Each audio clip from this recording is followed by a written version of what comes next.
Yeah, DB. Oh, just cleaning out the deadwood. Okay. Look, Mr. Cannell, I just can't afford to be without work right now, not even for a day. I've got a mother and 2 kid sisters. More good luck telegrams. Well, you know how it is. I've just got to keep on working, see? Sorry, sister. I was sent down here to clean house. I told you I can't use your column anymore. It's lavender and no lace. Send those other people in. I'll tell you what I'll do. I get $30 a week. I'll take 25, 20 if necessary. I'll do anything you say. It isn't the money. We're after circulation. What we need is fireworks. People who can hit with sledgehammers. Start arguments. Oh, I can do that. I know this town inside out. Oh, give me a chance, All please. right, come in. Cashier's got your check. Who are these people? Gibbs, Furley, Cunningham, Giles. Hey, you sister. Don't forget to get out your last column before you pick up your check.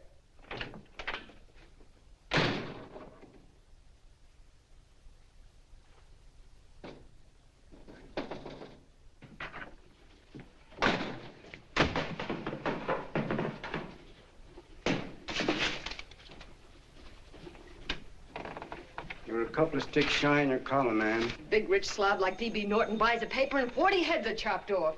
Did you get it, too? Yeah. You too? Oh, Joe. Oh, I'm sorry, darling.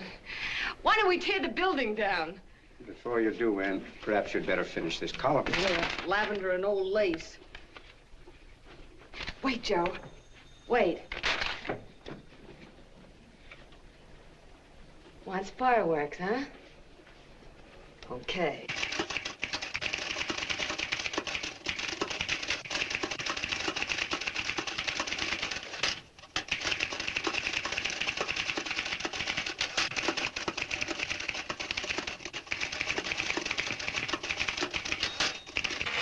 Here.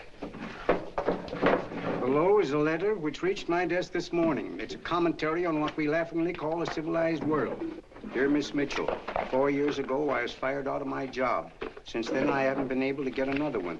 At first, I was sore at the state administration because it's on account of the slimy politics here we have all this unemployment. But in looking around, it seems the whole world's going to pot. So in protest, I'm going to commit suicide by jumping off the City Hall roof. Signed, a disgusted American citizen, John Doe. Editor's note, if you ask this column, the wrong people are jumping off the roofs. Hey, Ann, this is the old fakeroo, isn't it? Never mind that, Joe. Go ahead. Sorry.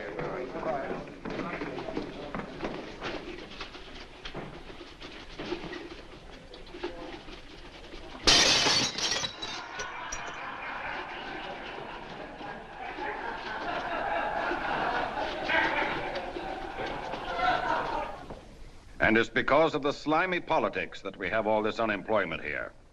There it is. That's D.B. Norton's opening attack on the governor. Why, Jim, it's just a letter sent into a column. No, I can smell it. That's Norton. Good morning, gentlemen. Good morning, Governor. Good morning, Governor. You're rather early. Governor, did you happen to see this in a new bulletin? Yes. I had it served with my breakfast this morning. Jim thinks it's D.B. Norton at work. Of course it is. Oh, come, Jim. That little item, D.B. Norton does things in a much bigger way. This is his opening attack on you, Governor. Take my word for it. What did he buy a paper for? Why did he engage a high-pressure editor like Cannell for? He's in the oil business. I tell you, Governor, he's after your scalp. All right, Jim, all right. Don't burst a blood vessel. I'll look into it. Will you get me Spencer of the Daily Chronicle, please? Yes, I saw it, Governor.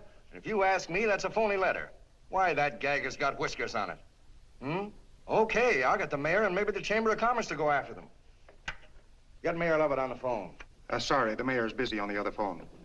Yes, I know, Mrs. Brewster. It's a terrible reflection on our city. I've had a dozen calls already. Spencer of the Chronicle. Hold him. Just a minute.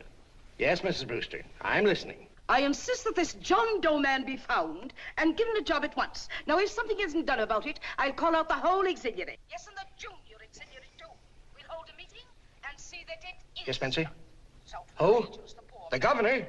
Well, what about me? It's my building he's jumping off of, and I'm up for re-election, too. What are you doing? Get Cannell at the bulletin. Why, he's liable to go right past my window. Get me Cannell. What was that? What? Out the window. Something just flew by. I didn't see anything. Well, don't stand there, you idiot. Go and look. Open the window. Oh, why did he have to pick on my building? Is there a crowd in the street? No, sir. Then maybe he's caught on a ledge. Look again. I think it must have been a seagull. A seagull? What's a seagull doing around the city hall? That's a bad omen, isn't it? Oh, no, sir. The seagull is a lovely bird. It's all right, Mrs. Brewster. It was just a seagull. Can I help? Nothing's happened yet. No, I'm watching. Don't worry, Mrs. Brewster. Just leave it all to me. Spencer, I'll call you back. Hello, Canal? What are you doing? This is the mayor. Yes, Mayor Lovett. How many times are you going to call me? I've got everybody and his brother and sister out looking for him. Did you see the box I'm running?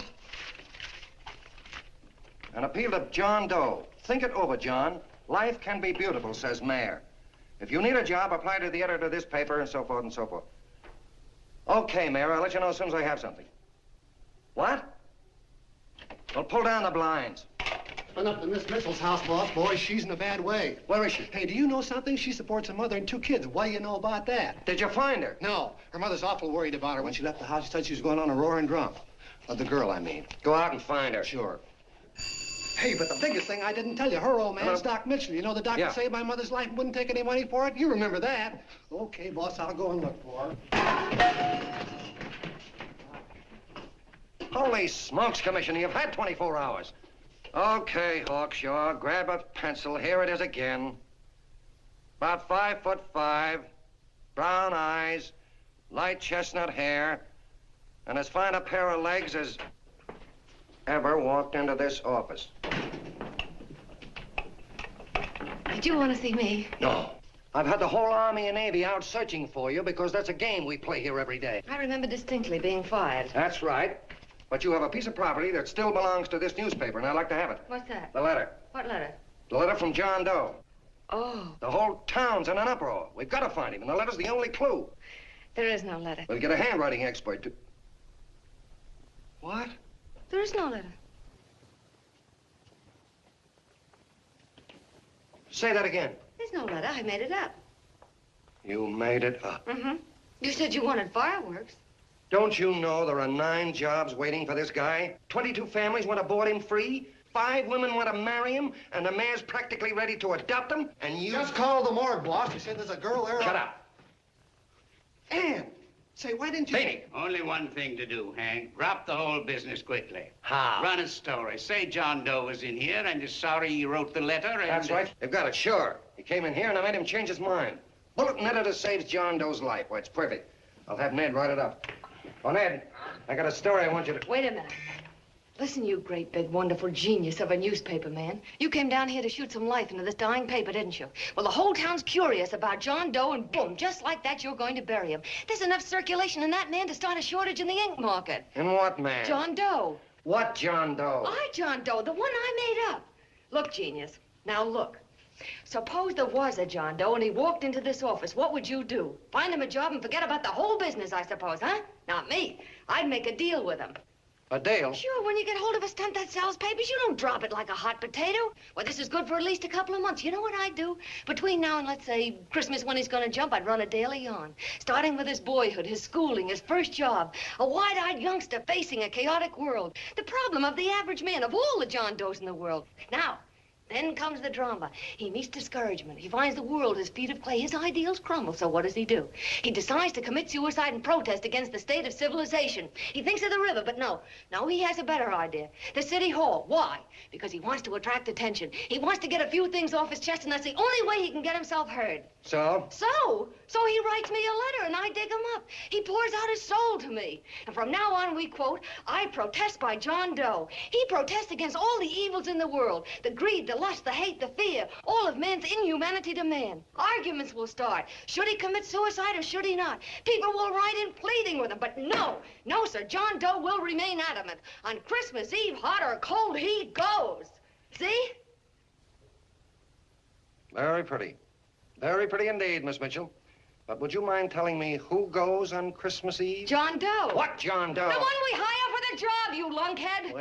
Wait a minute. Let me get this through this lame brain of mine.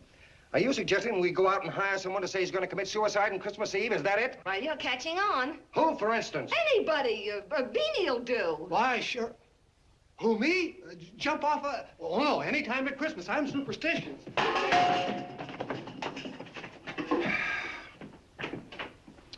Miss Bishop, do me a favor. Will you go on out and get married and have a lot of babies, but Stay out of newspaper business. Better get that story in, Hank. It's getting late. You're supposed to be a smart guy. If it was raining $100 bills, you'd be out looking for a dime you lost someplace.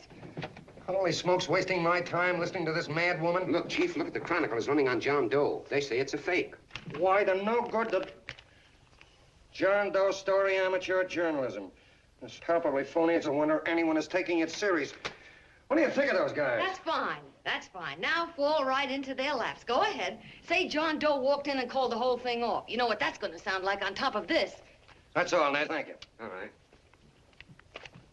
Amateur journalism, huh? Why, that bunch of sophomores, I can teach them more about... Hey, boss, get a load of this. What? Look. What do they want? They all say they wrote the John Doe letter. Oh, they all wrote the letter. Tell them all to wait. Look, Mr. Cannell, one of those men is your John Doe. They're desperate and will do anything for a cup of coffee. Pick one out and you can make the Chronicle eat their words. I'm beginning to like this. If you ask me, Hank, you're playing around with dynamite. No. The gal's right. We can't let the Chronicle get the laugh on us. We've got to produce a John Doe now. Amateur journalism, huh? I'll show those guys. Sure, and there's no reason for them to find out the truth either, because naturally, I won't say anything. Okay, sister, you get your job back. Plus a bonus. What bonus? Oh, the bonus of $1,000 the Chronicle was going to pay me for this little document. You'll find it says, I, Ann Mitchell, hereby certify that the John Doe letter was created by me. I can read. Sorry. You think this is worth $1,000, do you? Oh, the Chronicle would consider it dirt cheap. Packs everything, including a gun. Okay, sister, you got yourself a deal. Now let's take a look at the candidates. The one we pick has got to be the typical average man. Typical American that can keep his mouth shut. Show me an American who can keep his mouth shut and I'll eat him. Okay, Beanie, bring him in one at a time.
Did you write that letter to Miss Mitchell? No, I didn't. What are you doing up here, then? Well, the paper says there were some jobs around loose. Thought there might be one left over. Had any schooling? Yeah, a little. What do you do when you work? I used to pitch. Baseball? Yeah. So my wing went bad. Where'd you play? Bush leagues, mostly. How about family? Got any family? No. Oh, just traveling through, huh? Yeah. Me and a friend of mine. He's outside. Looks all right. It's perfect, a baseball player. What could be more American? Wish he had a family, though. Be less complicated without a family. Look at that face, it's wonderful. They'll believe him. Come on. What's your name? Willoughby. John Willoughby. Long John Willoughby, they called me in baseball. Would you like to make some money? Yeah. Maybe. Would you be willing to say you wrote that letter and stick by it? I get the idea. Yeah. Maybe. That's our man. He's made to order. I don't know. He don't seem like the kind of a guy that'd fall in line. When you're desperate for money, you do a lot of things, Mr. Cannell. He's our man, I tell you. He's fainted. Get the water quickly. Hurry up, Pop. Oh. Right here, sit down. You all right? Yeah, I'm all right. How many is that, 6?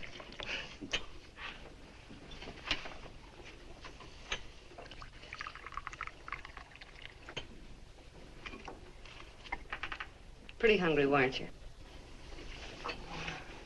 All this John Doe business is batty, if you ask me. Well, nobody asked you. Trying to improve the world by jumping off buildings. You couldn't improve the world if the buildings jumped on you. Don't mind the colonel. He hates people. He likes you well enough to stick around. Well, that's because we both play doohickeys. I met him in a boxcar a couple of years ago. I was fooling around with my harmonica, and he comes over and joins in. I haven't been able to shake him since.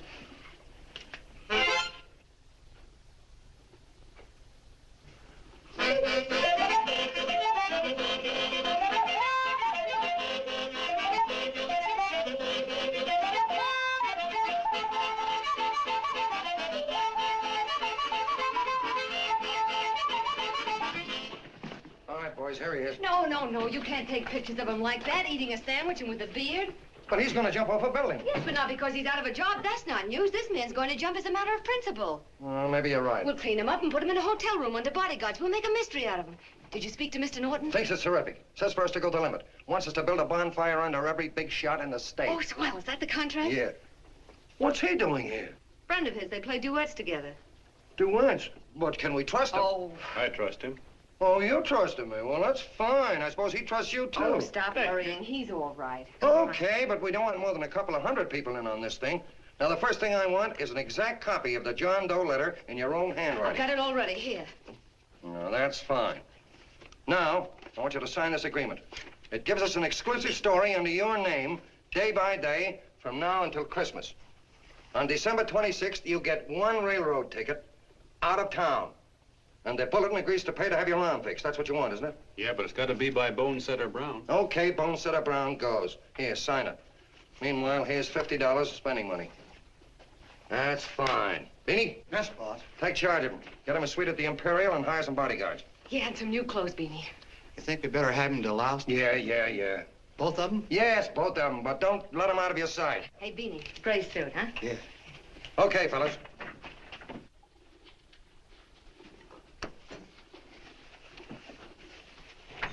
Take it easy, John Doe. And you start pounding that typewriter. Oh, boy, this is terrific. No responsibilities on our part, just statements from John Doe, and we can blast our heads off. Before you pop too many buttons, don't forget to make out that check for 1,000. Okay, fellas, now, let me see. You sit outside the door. Nobody comes in, see? You two fellas sit in here. Hey, pretty nifty, huh? You ain't gonna get me to stay here. Sure you are. No, sir. That spot under the bridge where we slept last night's good enough for me. Say, what'll I do with this baggage? Well, stick him in the bedroom. Give me mine. I ain't staying. You know, we were headed for the Columbia River country before all this John Doe business came up. You remember that, don't you? Sure, I remember. Say, did your ears pop coming up in the elevator? Mine did. All along, John. I tell you, it's no good. You're gonna get used to a lot of stuff that's gonna wreck you. Why, that $50 in your pocket's beginning to show up on you already. And don't pull that on me, neither. Stop worrying, Colonel. I'm going to get my arm fixed out of this. Hey, here's some cigars the boss sent us. Have one. Hey, Help cigars. yourself. No.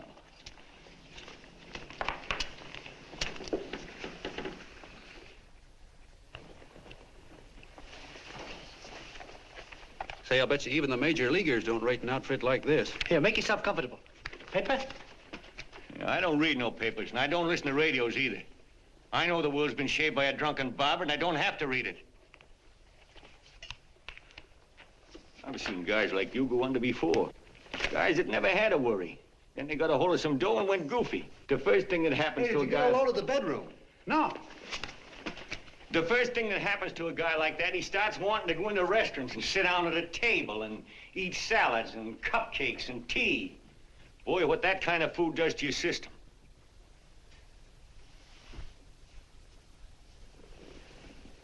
The next thing the dope wants is a room. Yes, sir, a room with steam heat and curtains and rugs. And before you know it, he's all softened up and he can't sleep unless he has a bed.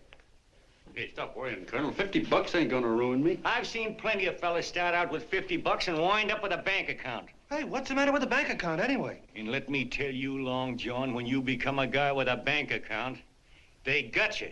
Yes, sir, they got you. Who's got him? The helots. Who? Hey, there's the City Hall tower I was supposed to jump off of. It's even higher than this. Who's got him? The helots. Woo! Hey, wait a minute! You're not supposed to jump on Christmas Eve. Do you want to get me in a jam? If it's going to get you in the jam, we'll do you a favor. I won't jump. And when they got you, you got no more chance than a road rabbit. Hey, who'd you say was gonna get him? Say, is this one of those places where you ring if you want something? Yeah, just use the phone. Boy, I've always wanted to do this. Hey, Doc, look. Look, Doc. Give me that again, will you? Who's gonna get him? The helots. Who are they? Listen, sucker, you ever been broke? Sure, mostly often. All right. You're walking along. Not a nickel in your jeans. You're free as the wind. Nobody bothers you. Hundreds of people pass you by in every line of business. Shoes, hats, automobiles, radios, furniture, everything. And they're all nice, lovable people. And they let you alone. Is that right? Then you get a hold of some dough, and what happens? All those nice, sweet, lovable people become helots. A lot of heels. They begin creeping up on you, trying to sell you something. They get long claws, and they get a stranglehold on you.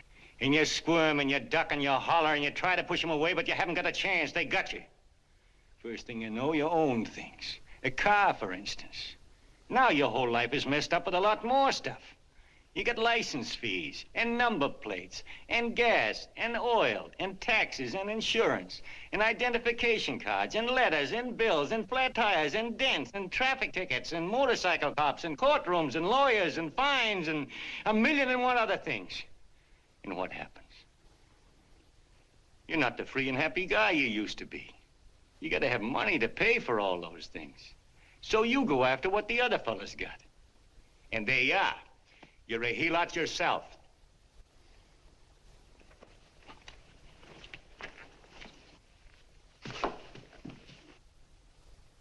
You win, Colonel. Here, take the 50. Go out and get rid of it. You bet I will, just as fast as I can. I'm gonna get some canned goods, a fishing rod, and the rest I'm gonna give away. Give away? Hey, get me a pitcher's glove. I gotta get some practice. Say, he's giving it away. I'm gonna get me some of that. Hey, come back here, you helot. Well, you send up 5 hamburgers with all the trimmings, 5 chocolate ice cream sodas, and 5 pieces of apple pie. No, apple with cheese. Yeah, thanks.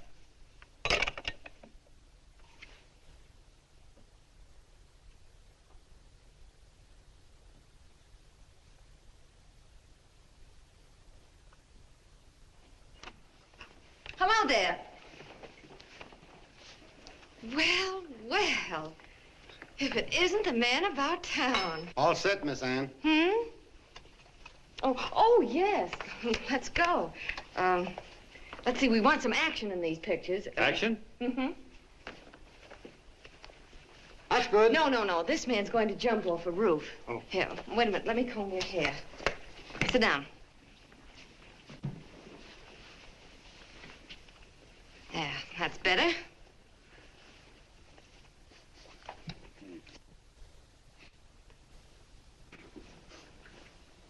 You know, he's got a nice face, hasn't he? Yeah, he's pretty. Here, sit down. Quiet, egghead. All right, now a serious expression. Can't. I'm feeling too good. Oh, come on now. This is serious. You're a man disgusted with all of civilization. With all of it? Yes, you're sore at the world. Come on now. Oh, crabby guy, huh? Yeah. No.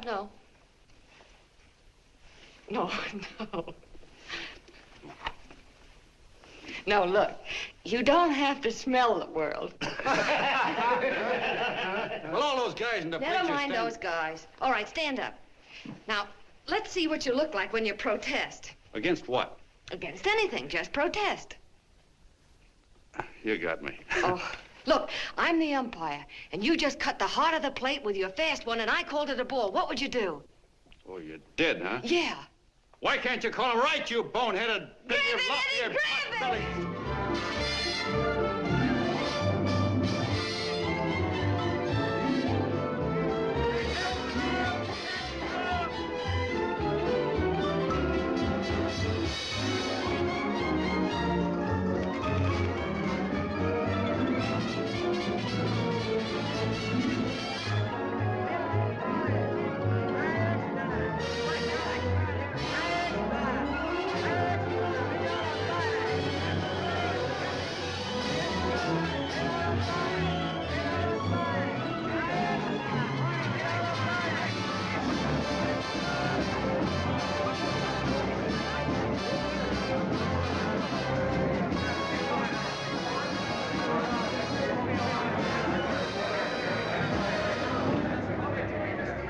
I don't care whose picture they're publishing. I still say that this John Doe person is a myth, and you can quote me on that. And I'm going to insist on his being produced for questioning. You know as well as I do that this whole thing is being engineered by a vicious man with a vicious purpose, Mr. D.B. Norton.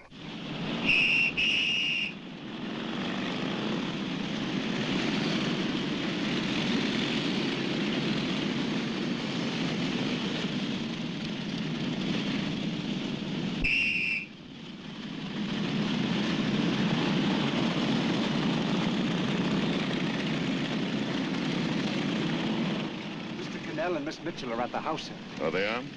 All right, come on.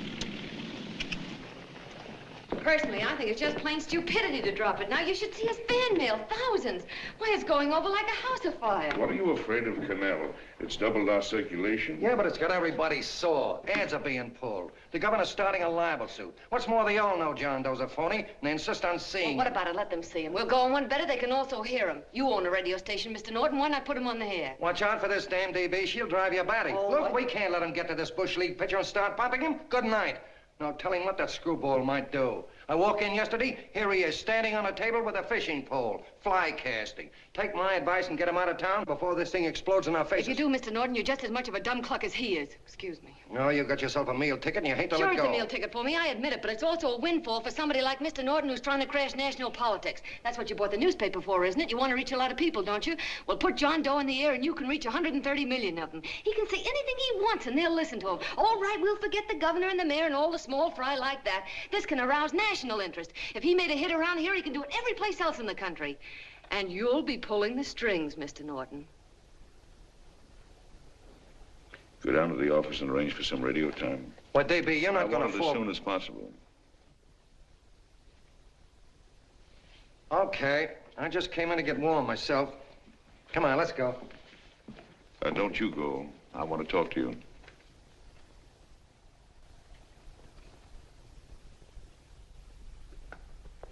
Sit down.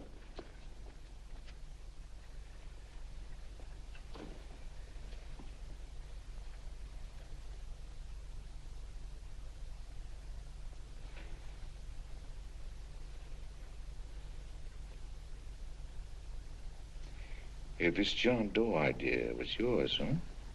Yes, sir.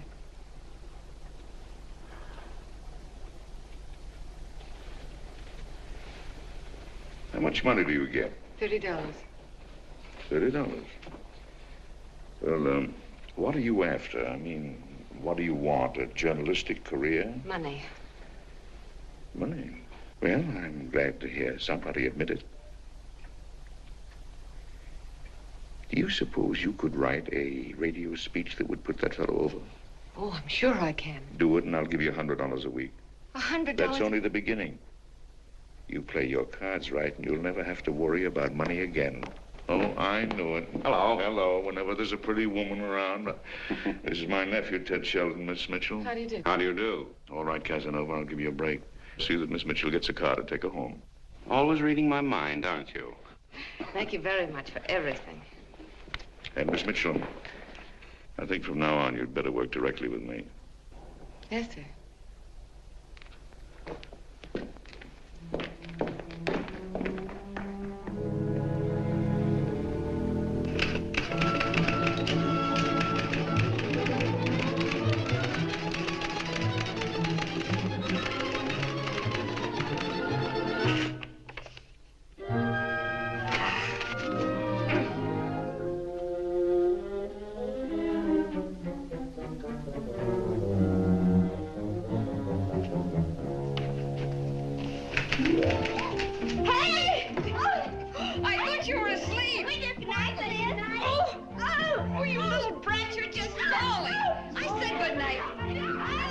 Come, children. It's past your bedtime. Come on. Now, spooch off Stay fork through me. I'm done. I'll never get this speech right. Oh, yes, you will, Ann, dear. You're very clever. Yeah, I know. What are you looking for? Your purse, I need $10. What for? I gave you 50 just the other day. Yes, I know, dear, but Mrs. Burke had her baby yesterday. 9 pounds. And there wasn't a thing in the house. And then the community chest lady came. And the 50's all gone, huh? Who's the 10 for? The Websters. The Websters. You remember those lovely people your father used to take care of. I thought I'd buy them some groceries. Oh, Anne, dear, it's a shame those You're poor... marvelous, Ma. You're just like Father used to be. Do you realize a couple of weeks ago we didn't have enough to eat ourselves? Well, yes, I know, dear, but these people are in such need. And we have plenty now. If you're thinking of that $1,000, forget it. It's practically all gone. We owed everybody in town. Now, you just gotta stop giving all your money away. Oh, Anne, dear. Oh, I'm sorry, Ma. Oh, don't pay any attention to me. I guess I'm just upset about all this. Gee whiz, here I am with a great opportunity to get somewhere, to give us security for once in our lives, and I'm stuck. If I could put this over, your Mrs. Burke can have 6 babies. I mean, this speech you're writing? Yeah, I don't know. I simply can't get it to gel. I created somebody who's going to give up his life for a principle. Hundreds of thousands of people are going to listen to him over the radio. And unless he says something that's sensational, it's just no good. Well, honey, of course, I don't know what kind of a speech you're trying to write, but judging from the samples I've read, I don't think anybody will listen. What? Darling, there's so many complaining political speeches. People are tired of hearing nothing but doom and despair on the radio.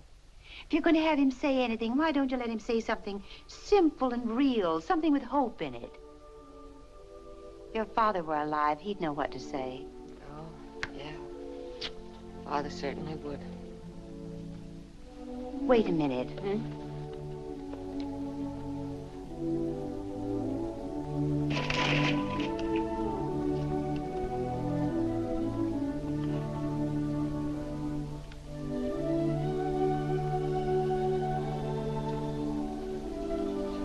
That's your father's diary, Anne.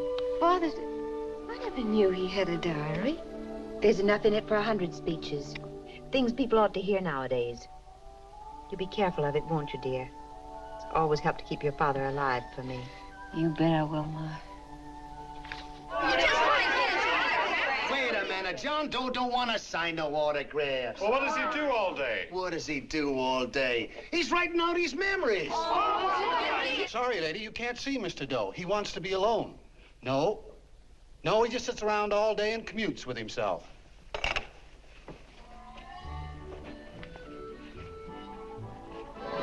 Oh!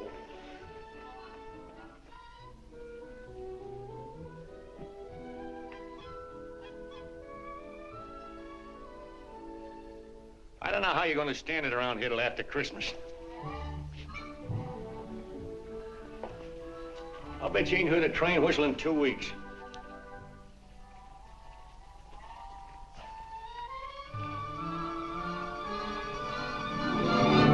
Steve Wright!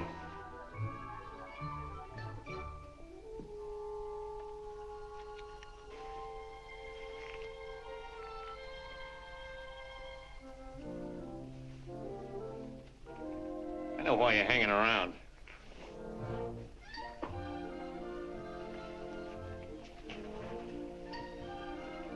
You're stuck on the girl. That's all a guy needs, is to get hooked up with a woman.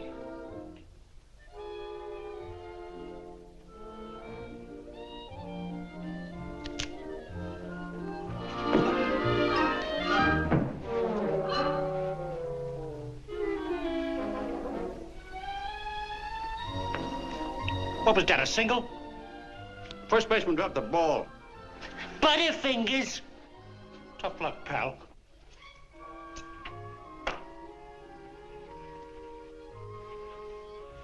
Guy has a woman on his hands. First thing he knows, his life is balled up with a lot more things. Furniture and...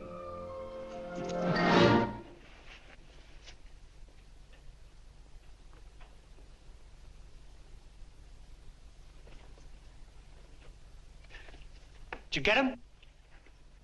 You're out. Swell. What's this, the end of the 8th? 9th.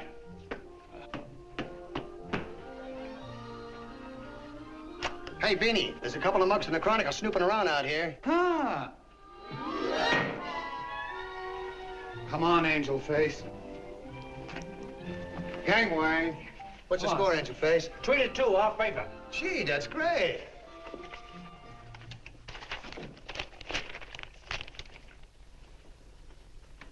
Hey, you got swell form there. Must have been a pretty good pitcher. Pretty good. Say, I was just about ready for the major leagues when I chipped a bone in my elbow. I got it pitching a 19-inning game. 19? Yeah. There was a major league scout there watching me, too. And he came down after a game with a contract. You know what? I couldn't lift my arm to sign it. I'll be okay, though, as soon as I get it fixed up. It's too bad. What do you mean, too bad? Huh? Oh, that you'll never be able to play again. What are you talking about? I just told you I was going to get Well, you know how they are in baseball if a guy's mixed up in a racket. Racket? What do you mean? Well, I was just thinking about this John Doe business. Why, as soon as it comes out it's all a fake, you'll be washed up in baseball, won't you? Yeah. Pretty doggone. I never thought about that.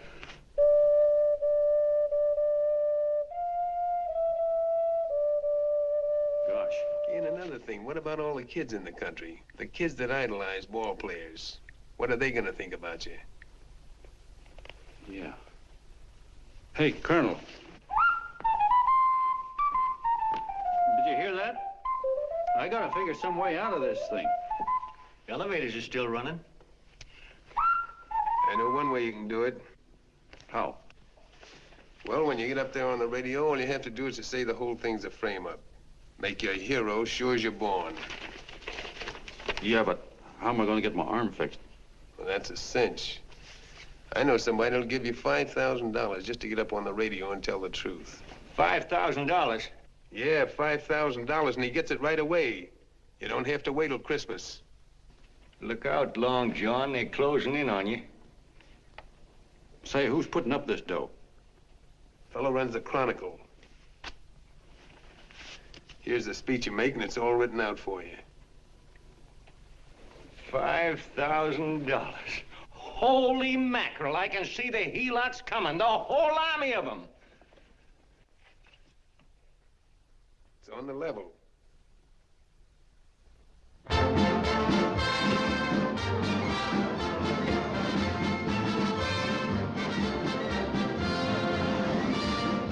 No, I'm sorry. Tickets for the broadcast are all gone. Phone the bulletin. Sorry, no more tickets left.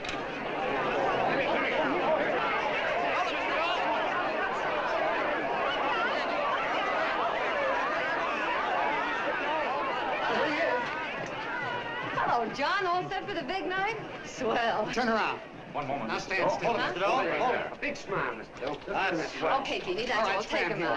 here. Come on, Now, look, John, here's the speech. It's in caps and double-spaced. You won't have any trouble reading it. Not nervous, are you? No. Of course not. He wouldn't be. Who? John Doe, the one in there. Hey, don't let your knees rattle. It picks up on the mic. Oh, Beanie, you needn't be nervous, John. All you have to remember is to be sincere. Pick up that phone, Miss Mitchell. It's for you. Okay. Hello? Yes, Mother. Oh, thank you, darling. Oh, there he is, the poor dear man. Oh, good luck to you, Mr. Doe. We want you to know that we're all for you. The girls all decided that you're not to jump off any roof at all. Oh, we'll stop it. You got the speech I gave you? Yeah. Now, look. I'll give this money to the colonel just as soon as you get started.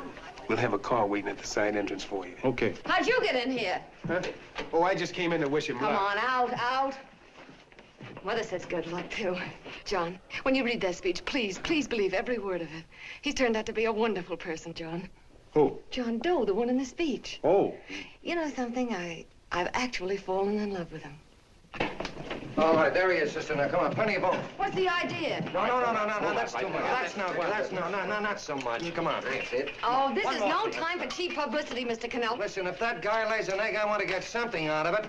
I'm getting a Jane Doe ready. Oh, come on. Here. Will you, fellas? Here you Give me a are. All right, chance. that's I enough. have to raise Just one more, will No, you, that's please? fine, honey. You go ahead. All right, I need one more. You're very good. Go ahead. How you doing? Oh. All right, Benny, bring him in. Holy smoke, a half a helot. There you are, boss, just like you ordered. Symbols of little people. Okay, get him up. All right, young fella. This is ridiculous, Mr. Cannell. Come on, give me a chance. The man's on the air, please. One shot. Oh, fellas, I told you could have all the pictures you want after. No, come on, ask. You can have a... Come on, that's right. Afterwards, you can get all the pictures you want. Thank you very much. Come on, will you? Afterwards, that's right. Come on, Snooks, you better bail out. Okay, goodbye, Mr. Doe. Beanie. All right. Better get ready. 1 minute to go. Wow, 1 minute to go and the score is nothing to nothing. Now, please, John, you won't let me down, will you? Will you? Of course you won't. If you'll just think of yourself as the real John Doe. Listen, everything in that speech are things a certain man believed in. He was my father, John. And when he talked, people listened. And they listened to you, too. Funny. You know what my mother said the other night? She said to look into your eyes, that I'd see Father there. Hey, what do you say? Okay, we're coming. Come on. Now, listen, John, you're a pitcher. Now get in there and pitch. Good luck. Give him room, let him through. Come on.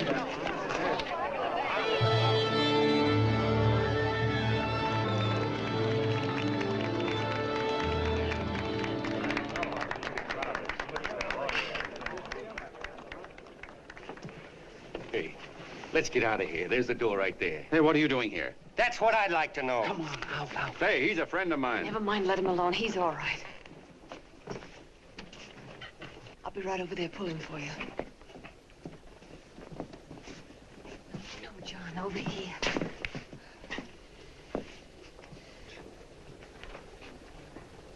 Stand by.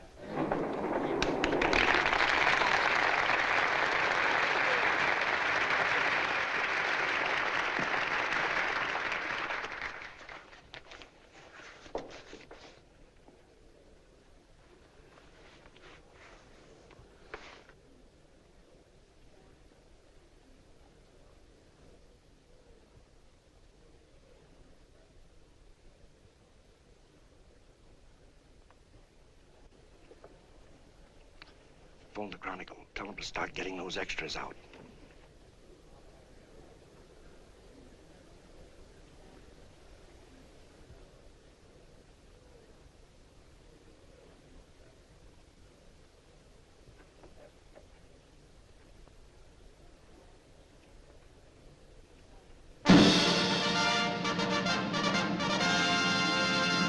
And good evening, ladies and gentlemen. This is Kenneth Fry speaking for the new bulletin.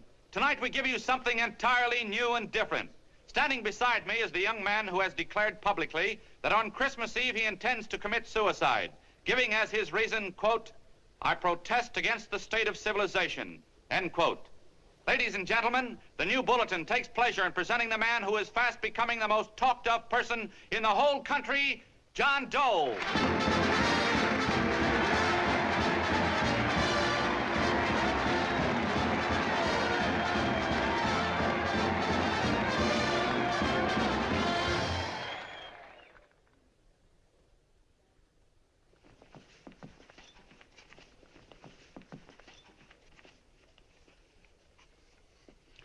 Ladies and gentlemen, I am the man you all know as John Doe. I took that name because it seems to describe the average man. And that's me. And that's me. Well, it was me before I said I was going to jump off the city hall roof at midnight on Christmas Eve. Now I guess I'm not average anymore. Now I'm getting all sorts of attention. From big shots, too. We've been double-crossed. The mayor and the governor, for instance. They don't like those articles I've been writing. You're an imposter, young fella. That's a pack of lies you're telling. Who wrote that speech for you? Benny, get that guy. Hey, kid.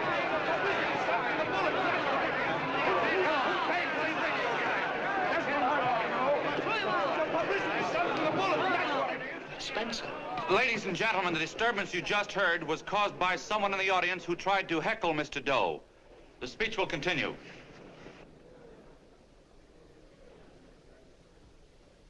Well, people like the governor and that fella there can stop worrying.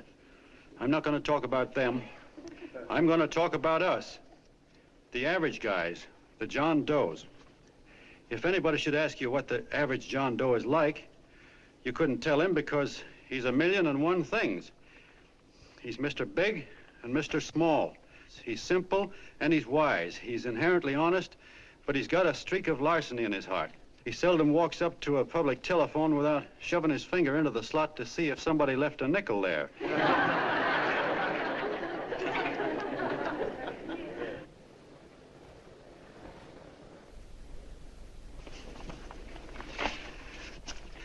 He's the man the ads are written for. He's a feller everybody sells things to. He's Joe Dokes, the world's greatest stooge and the world's greatest strength.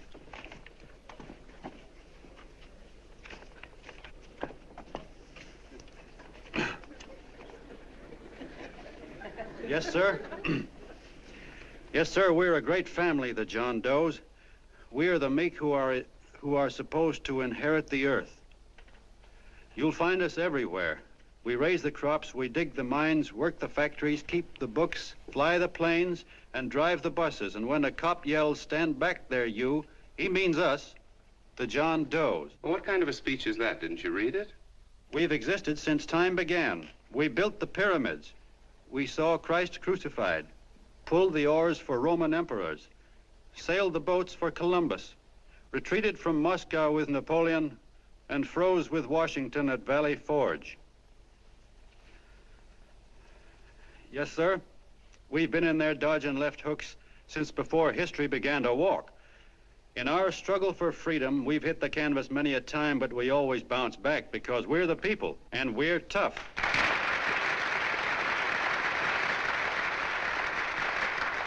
They've started a lot of talk about free people going soft, that we can't take it. That's a lot of hooey. A free people can beat the world at anything, from war to tiddlywinks, if we all pull in the same direction.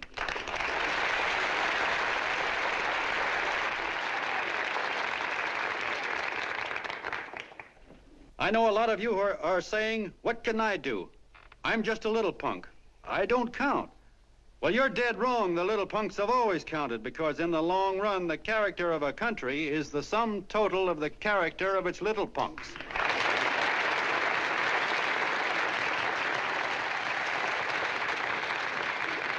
But we've all got to get in there and pitch. We can't win the old ball game unless we have teamwork.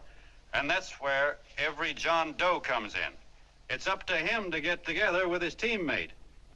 And your teammate, my friends, is the guy next door to you. Your neighbor. He's a terribly important guy, that guy next door. You're going to need him, and he's going to need you, so look him up. If he's sick, call on him. If he's hungry, feed him. If he's out of a job, find him one. To most of you, your neighbor is a stranger, a guy with a barking dog and a high fence around him. Now, you can't be a stranger to any guy that's on your own team. So tear down the fence that separates you. Tear down the fence, and you'll tear down a lot of hates and prejudices. Tear down all the fences in the country, and you'll really have teamwork.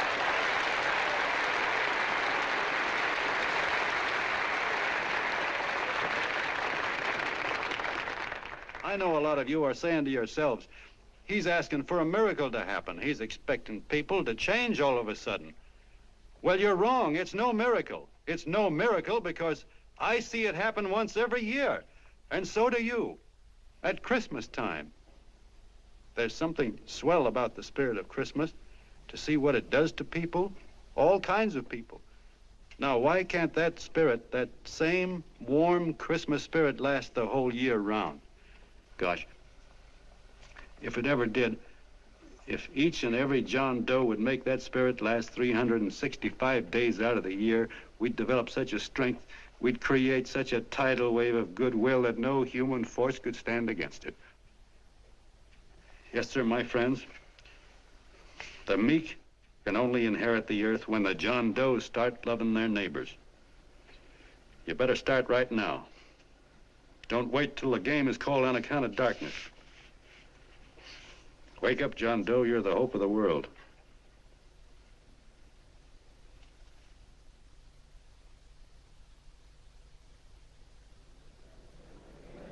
John, you were wonderful.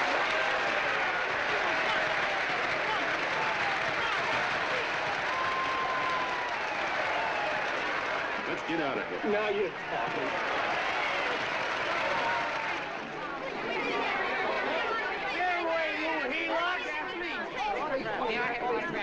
Hey!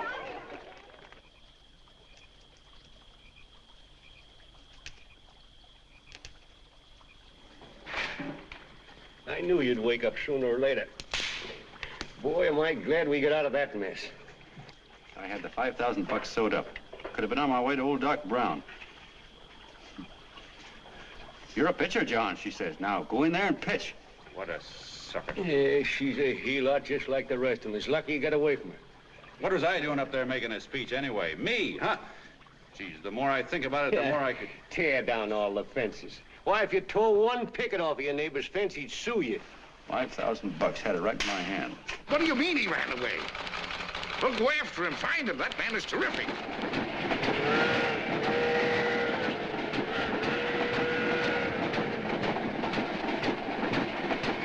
Columbia River, here we come.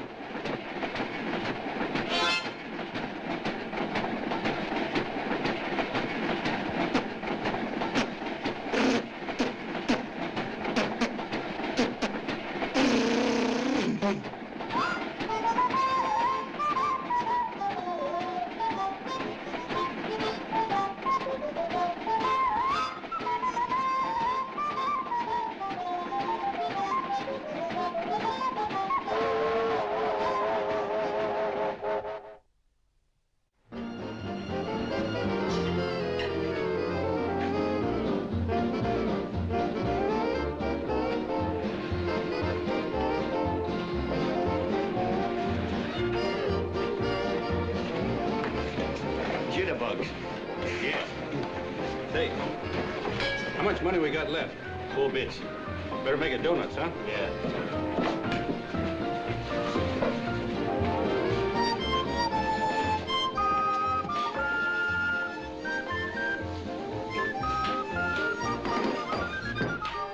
What'll it be, gents?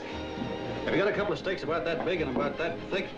Yeah, with hash brown potatoes and tomatoes and apple pie and ice cream and coffee. And donuts, I know. Hey, Ma, Seekers, a pair. Fingers a pair, coming up. Glad he took the tea out of that.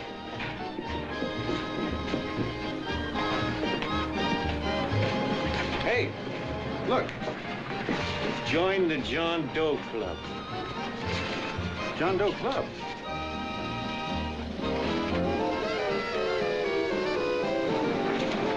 Uh-oh. You John Doe? Who? John Doe. Ah, you need glasses, buddy. Oh, but it's a spitting image of John Doe. Yeah, but his name is Willoughby. Oh, I'm John Willoughby. I'm a baseball player. Sure. Oh, no, I'd know that voice anyway. You can't kid me. You John Doe. Hey, Ma! Ma! That's John Doe. John Doe? Yeah, sitting right there, big as life. Who'd you say it was? John Doe, the big guy there. I know. Pictures in the paper. That's John Guy. John Doe. John Doe. Sitting right there, John Doe. Hey, operator. Dan's Beanery. Look, call everybody in town. John Doe was just in my place. Yeah, he ordered donuts.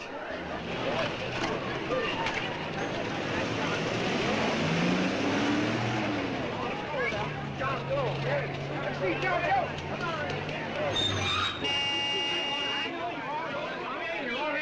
John Doe, we're all neighbors. And my office is packed like a sardine box. What does John Doe look like, Mr. Mayor? Oh, he's one of those great big outdoor type men. No, you can't see him. You didn't vote for me the last time. Shame on you. What are you doing there? Get off my front porch anyhow. Mr. Norton come yet? Oh, well, I wonder where he's at. What's keeping him? He should have been here 15 minutes ago. Oh, there he comes now. Now, everybody on your dignity. Don't do anything to disgrace us. A little town, but we got to show off. Better let me talk to him. All right, but present it to him as a great cause for the common man. Ah, here he comes. Now, give him room down there. Give him room, folks. Come on now. Come on. Here he comes. Here he comes. Here's Mr. Norton. How do you do, Mr. Norton? I'm Mayor Hawkins. Here's Mr. Norton. Let me go, you darn fool. I'm the mayor. Mr. Norton. Mr. Norton. Mr. Norton. I'm Mayor Hawkins. Your office telephoned me to hold him. Well, that's fine. How is he? Oh, he's fine. He's right in my office there. You know, it's a great honor having John Doe here, and you too. Haven't had so much excitement since the old City Hall burned down. People are so excited they nearly tore his clothes off. Oh, Matilda, darling, phone the newspapers, tell them Mr. Norton's here. Step right inside, Mr. Norton. My office. Very comfortable here, Mr. Norton. Just had it air conditioned. Gangway, please. Get room for Mr. Norton. Gangway. Gangway. Here he is, Mr. Norton. Well taken care of. The neighbors are serving him a light lunch. Hello, John. Well, Mr. Mayor, if you don't mind, we'd like to talk to him alone. Why, certainly, certainly. All right, everybody. Clear out. No, but you... Everybody, quickly now. Come on, you. Come on. Come on. That's All right. Don't argue with me here. Wait till we get home. Don't you push me around like that. Even though I'm your wife, you can't push me around. Look, Mr. Norton, I think you got a lot of nerve having those people hold us here. There's nobody holding you here, Mr. Doe. It's only natural There's that people... nobody holding us here. Let's get going. Incidentally, my name isn't Doe, it's Willoughby. Look, John, something terribly important's happened. They're forming John Doe clubs. We know of 8 already, and they say that there's John Doe clubs? What for? To carry out the principles you talked about in your radio speech. I don't care what they're forming. I'm on my way, and I don't like the idea of being stopped either. Oh, but you don't know how big this thing is. You should see the thousands of telegrams we've received and what they're saying about you. Look, it started as a circulation stunt, didn't it? Well, you got your circulation. Now, why don't you let me alone? Oh, it started as a circulation stunt, but it isn't anymore. Mr. Norton wants to get back of it and sponsor John Doe clubs all over the country. He wants to send you on a lecture tour. Me? Uh-huh. Well, certainly, with your ability to influence people, it might grow into a glorious movement. Say, let's get something straight here. I don't want any part of this thing. If you got an idea I'm going around lecturing the people, why, you're crazy. Baseball's my racket, and I'm sticking to it. Come on, Colonel, let's get out of here. John, please, please. I just got rid of one crowd. Oh, but please, Mr. Mayor, tell him the John Doe Club wants to talk to him. Let them in, Mr. Mayor. Let them come in. Okay, folks, but remember your manners. No stampeding. Walk slow, like you do when you come to pay your taxes.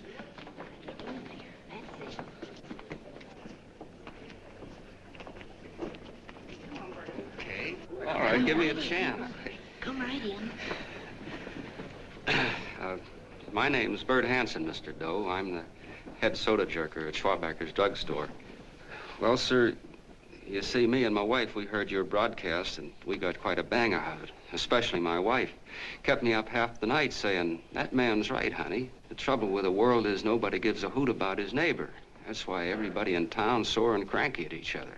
And I kept saying, well, that's fine, but how's a guy going to go around loving the kind of neighbors we got? Old Sourpuss, for instance. You see, Sourpuss Smithers is a guy who lives all alone next door to us. He's a cranky old man that runs a second-hand furniture store. We haven't spoken to him for years. I always figured he was an ornery old gent that hated the world because he was always slamming his garage door and playing the radio so loud he kept half the neighbors up. Well, anyway, the next morning I'm out watering the lawn and I look over and there's Sourpuss on the other side of the hedge straightening out a dent in his fender. And my wife yells to me out the window. She says, go on, speak to him, Bert. And I figured, well, heck, I can't lose anything, so I yelled over to him, good morning, Mr. Smithers. He went right on pounding his fender. Was I burned? So I turned around to give my wife a dirty look, and she said, louder, louder, he didn't hear you. So in a voice you could have heard in the next county, I yelled, good morning, Mr. Smithers. Well, sir, you could have knocked me over with a feather. Old Sourpuss turned around, surprised-like, and he put on a big smile, came over and took my hand like an old lodge brother, and he said, good morning, Hanson. I've been wanting to talk to you for years, only I thought you didn't like me. And then he started chatting away like a happy little kid, and he got so excited his eyes all... Well, Mr. Doe, before we got through, I found out Smithers is a swell egg, only he's pretty deaf, and that accounts for all the noises. And he says it's a shame how little we know about our neighbors. And then he got an idea, and he said, how's about inviting everybody someplace where we can all get together and know each other a little better? Well, I'm feeling so good by this time, I'm ripe for anything. So Smithers goes around the neighborhood inviting everybody to a meeting at the schoolhouse, and I tell everybody that comes in the store, including Mr. Schwabacker, my boss. I'm talking too much. Well, I'll be doggone if over 40 people don't show up. Of course, none of us knew what to do, but we sure got a kick out of seeing how glad everybody was just to say hello to one another. Tell him about making Sourpuss chairman. Oh, yeah, we made Sourpuss chairman and decided to call ourselves the John Doe Club. And say, incidentally, this is my wife. Come here, honey. This is my wife, Mr. Doe. How do you do, Mr. Doe? Sourpuss is here, too. Oh, is he? This is Sourpuss, or excuse me, Mr. Smithers, Mr. Doe. That's all right. If you didn't call me Sourpuss, it wouldn't feel natural. Well, anyway, I guess nearly everybody in the neighborhood came except the Delaney's. The Delaney's live in a big house with an iron fence around it, and they always keep their blinds drawn. And we always figured that he was just an old miser that sat back counting his money, so why bother about inviting him? Until Grimes, the milkman, spoke up and he said, say, you've got the Delaney's all wrong. And then he tells us about how they canceled their milk last week and how when he found a note in the bottle, he got kind of curious-like and he sort of peeked in under the blinds and found the house was empty. If you ask me, he says, they're starving. Old man Delaney has been bringing his furniture over to my place at night, one piece at a time, and selling it. Yeah. And, well, sir, a half dozen of us ran over there to fetch him, and we brought him to the meeting. And what a reception they got. Why, everybody shook hands with him and made a fuss over them, and, well, finally, Mr. and Mrs. Delaney just sat right down and cried. And then we started to find out about a lot of other people. Yeah, sure. Well, you know Grubel, for instance. Grubel's here. See? Yeah, that's a... Of course, you don't know Grubel, but he's the man that everybody figured was the worst no account in the neighborhood because he was living like a hermit and nobody would have anything to do with him. That isn't Little Murphy. The postman told us the truth. Why, Grubel, he says, he lives out of garbage cans because he won't take charity, because it'd ruin his self-respect, he says. Just like you said on the radio, Mr. Doe. Well, sir, about a dozen families got together and gave Grubel a job watering their lawns. Isn't that wonderful? And then we found jobs for 6 other people, and they've all gone off for leave. Yeah, and my boss, Mr. Schwabecker, made a job in his warehouse for old man Delaney. And he gave you that $5 raise. Yeah, wasn't that swell? Why, Bert, I feel slighted. I'd like to join, but nobody asked me. I'm sorry, Mayor, but we voted that no politician could join. Just the John Does of the neighborhood, because you know how politicians are. Well, the reason we wanted to tell you this, Mr. Doe, was just to give you an idea of what you started. And from where I'm sitting, I don't see any sense in you jumping off any building. No. Well, thank you for listening. Goodbye, Mr. Doe. You're a wonderful man, and it strikes me you can be mighty useful walking around for a while. Goodbye, Mr. Doe. Goodbye, Mr. Doe.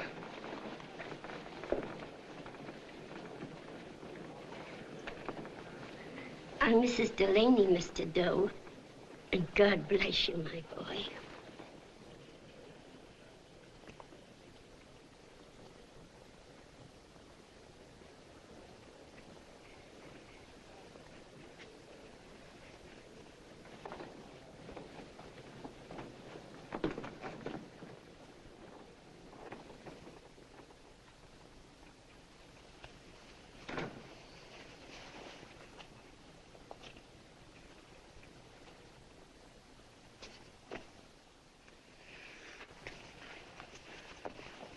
Gee whiz, I'm all mixed up. I don't get it. Look, all those swell people think I'm going to jump off a building or something. I never had any such idea. Gosh. The fellow'd have to be a mighty fine example himself to go around telling other people how to... Say, look, what happened the other night was on account of Miss Mitchell here. She wrote the stuff. Don't you see what a wonderful thing this can be? But we need you, John. You're hooked. I can see that right now. They got you. Well, I'm through. For 3 years, I've been trying to get you up to the Columbia River country. First, it was your glass arm. Then it was the radio. And now it's the John Doe clubs. Well, I ain't waiting another minute. Gangway, you helots. Hey, Colonel, wait a minute. Oh, please. Hey, Colonel! I want you personally to go along with John Doe and Miss Mitchell and handle the press and the radio. Me? Yes, I don't want to take any chances. And Johnson. Yes, Stevie? Your crew will do the mop-up job. They'll follow John Doe into every town, see that the clubs are properly organized and the charters issued. Right.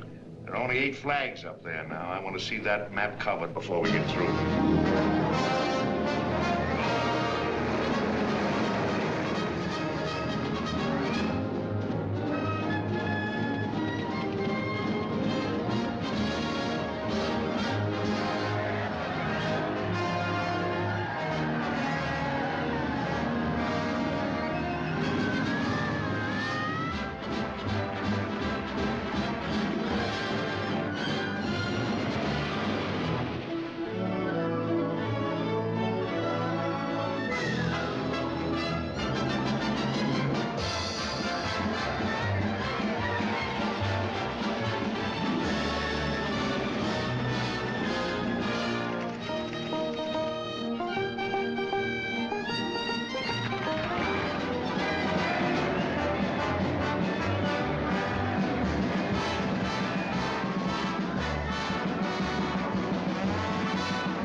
wildfire.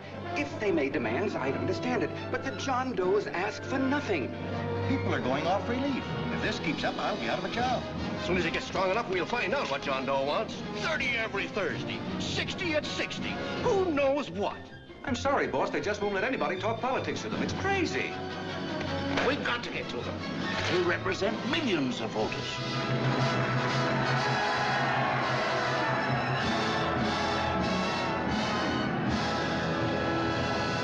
I tell you, ladies and gentlemen, this thing has been nothing short of a prairie fire. We've received so many applications for charters to the John Doe clubs, we haven't been able to take care of them. I'd hate to have that many pins stuck in me. This John Doe convention is a natural. It's going to put our city on the map. Why, over 2,400 John Doe clubs are sending delegates. Can you imagine that? You, Mr. Mayor, will be the official host. You will make the arrangements for decorating the city, parades, and a reception for John Doe when he gets home. And don't wear your high hat. No high hat? No high hat. And from you, Cannell, I want a special John Doe edition every day until the convention is over. And now, if you will, please step into the outer office and look your prettiest because there are photographers there to take pictures of this committee. Don't worry, D.B. Everything will be taken care of. Isn't it all too wonderful? Gather down here in a nice group and I'll get a nice picture of you. Oh, Mr. Mayor, would you step down in front row, please? You ladies get close to him. That's it. Well, I don't get it. Get what? Look, D.B., I'm supposed to know my way around. This John Doe movement has cost you a fortune. Now, this convention is going to cost plenty. Well? Well, I'm stuck with 2 and 2, and I'm a sucker if I can make 4 out of it. Where do you come in? You'll have the satisfaction of knowing that my money has been spent for a worthy cause. I see. I better stick to running the paper, huh? I think maybe you better had.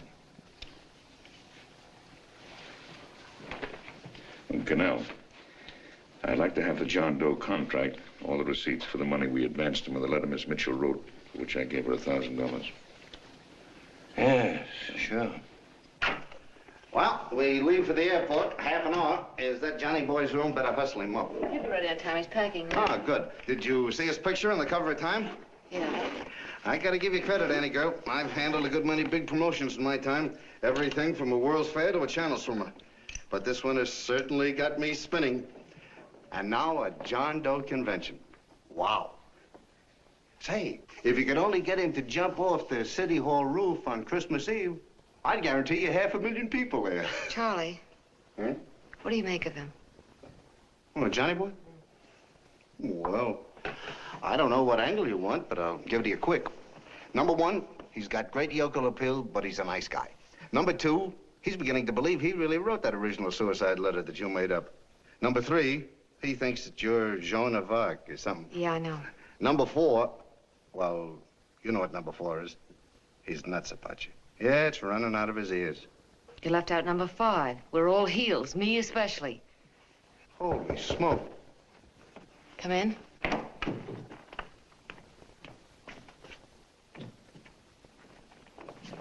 Small pack. Good. I'll go and get Beanie Boy. Okay, Charlie boy.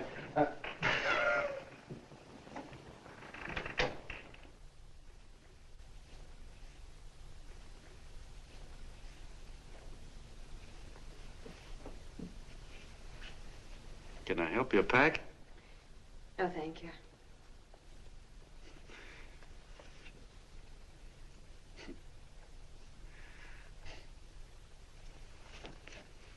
Do you care if I sit down out here? No.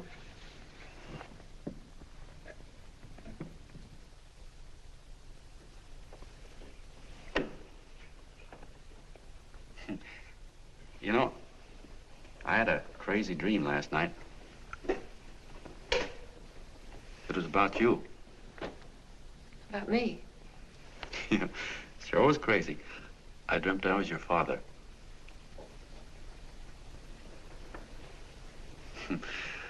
There was something I was trying to stop you from doing. So I got up out of bed and I walked right through the wall here, right straight into your room. You know how dreams are. And there you were in bed. But you're a little girl, you know, about 10. And very pretty, too. So I shook you, and the moment you opened your eyes, you hopped out of bed and started running like the devil in your nightgown. You ran right out the window there, and you ran out over the tops of buildings and roofs and everything for miles. And I was chasing you. And all the time you were running, you kept growing bigger and bigger and bigger, and pretty soon you were as big as you are now, you know, grown up. And all the time I kept asking myself, what am I chasing her for? And I didn't know. Isn't that a hot one? Well, anyway, you ran into some place, and then I ran in after you, and when I got there, there you were, getting married.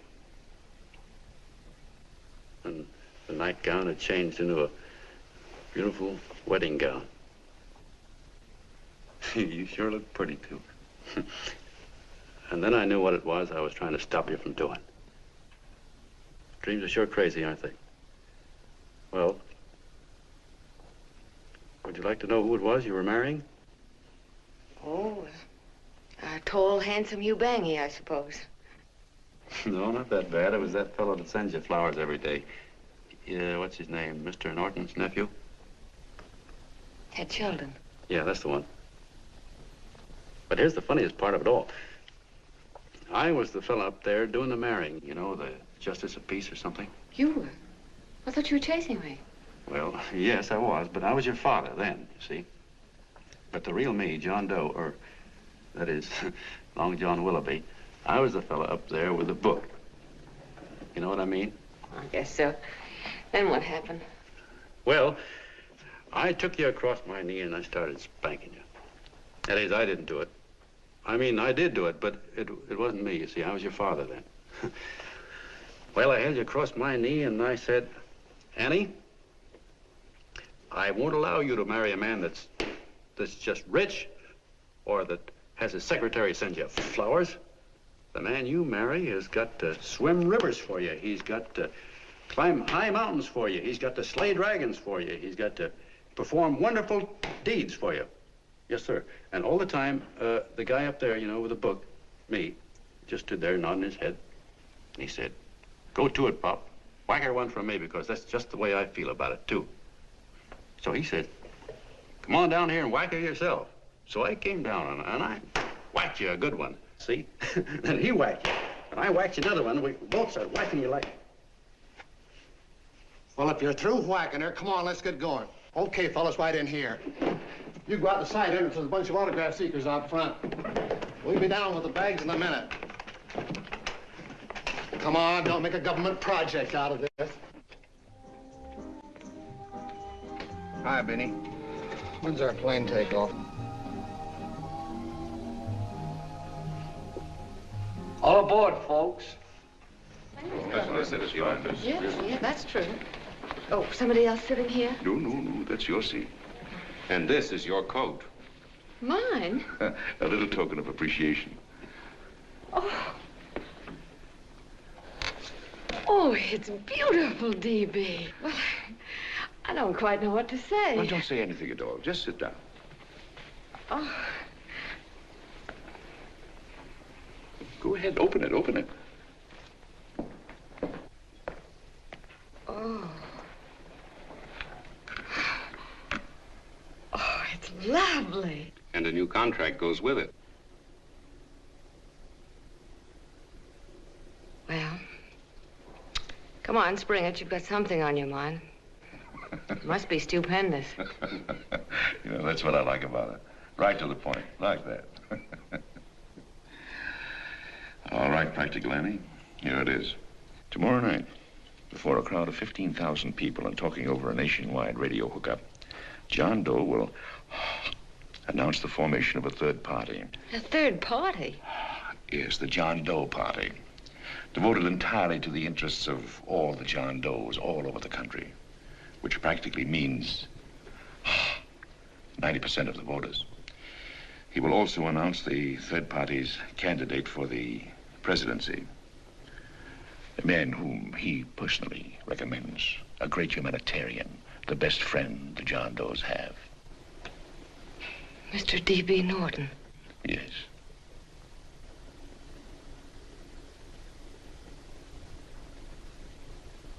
Wow.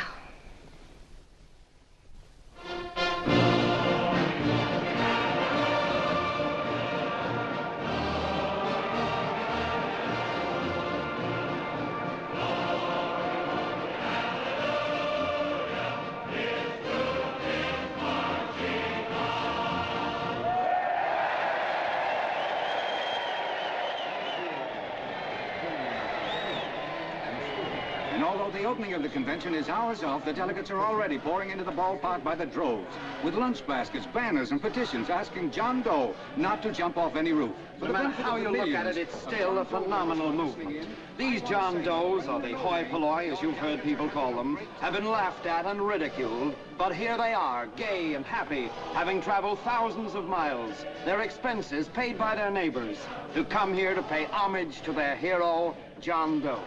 And in these days of wars and bombings, it's a hopeful sign that a simple idea like this can sweep the country. An idea based on friendliness, on giving and not taking, on helping your neighbor and asking nothing in return. And if a thing like this can happen, don't let any of your grumbling friends tell you that humanity is falling apart. This is John B. Hughes signing off now and returning you to our main studio until 9 o'clock, when the convention will officially open. Oh, John, come in. Say, I'm kind of... It's raining out a little. That's all right. It's good to see you. Sit down. Thanks.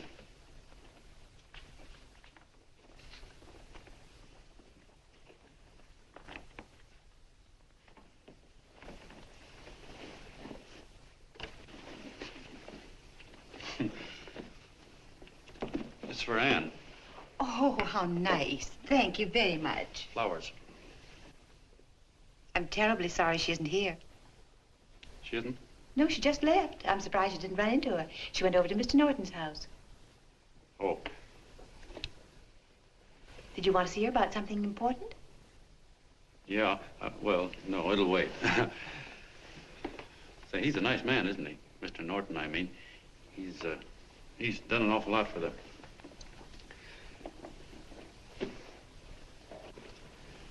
Well, say, my coat's pretty wet. I'm afraid I might have wet the couch a little.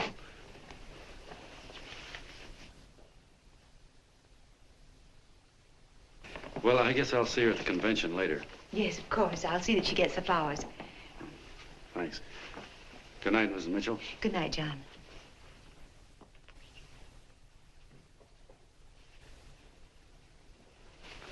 Say, Miss Mitchell, I'm kind of glad Anne isn't here. You see, I came over here hoping to see her alone, and kind of hoping I wouldn't, too, you know what I mean?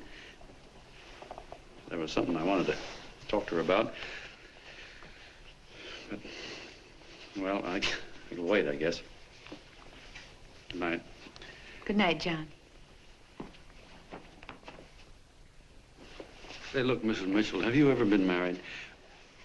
Oh, I'm sure you have. Gosh, that's pretty silly. I guess you must think I'm kind of batty. Well, I guess I'd better be going at that. John, my husband said, I love you. Will you marry me? You did? What happened? I married him. Well, yeah, that's what I mean, see? It was easy as all that, huh? Uh-huh. Yeah, but look, Mrs. Mitchell, you know, I love Anne, and it's going to be awfully hard for me to say it because, well, you know, she's so wonderful. And, well, the best I ever was a Bush League pitcher. And, you know, I think she's in love with another man, the one she made up. You know, the real John Doe. Well, that's pretty tough competition. I bet you he'd know how to say it all right. With me, I get up to it and around it and in back of it, but I never get right to it. You know what I mean? So the only chance I've got is, well, if somebody could kind of give her a warning, sort of prepare her for the shock. You mean you'd like me to do it? Hmm? Well, I was thinking that, yeah, you know, sort of break the ice. Of course I will, John. See, thank you, Mrs. Mitchell. Hey, you're okay.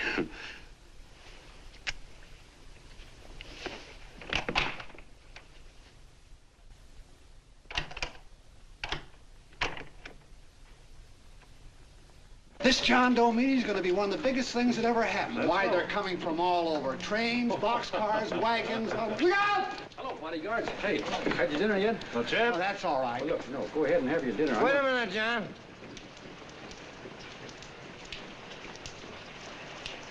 Hello, Mr. Cannell. How are you, John? John, I want to have a little talk with you. What's the matter? Are you falling? Come here. Hey, boss. Oh, quiet. Say, tell me something. Did you read the speech you're going to make tonight? No, I never read the speeches before I make them. I get more of a kick out of it that way. It's just exactly what I thought. Beanie, go on down to the office, tell Pop to give you the speech. There's a copy on my desk. Gee whiz, boss, you know Mr. Norton told me not to leave him, not even for a minute. Go on. We'll be at Jim's bar up the street. You're a nice guy, John. I like you. You're gentle. I always like gentle people. Me, I'm hard. Hard and tough. I got no use for hard people. Gotta be gentle to suit me. Like you, for instance.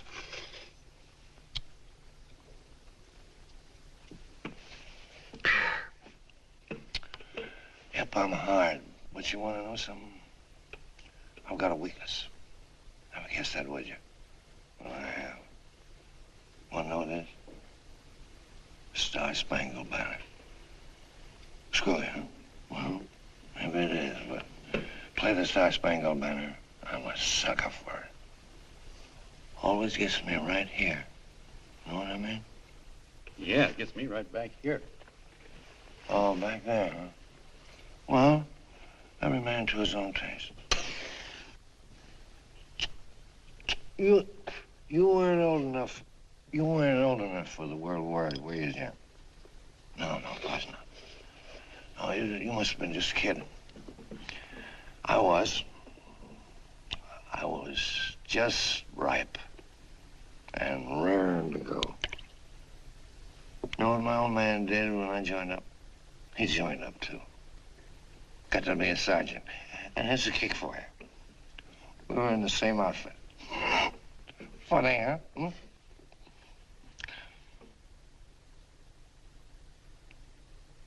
He was killed, John. I saw him get it. I was right there, and I saw it with my own eyes.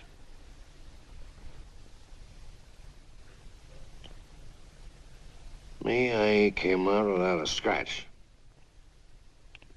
That is, excepting my ulcers.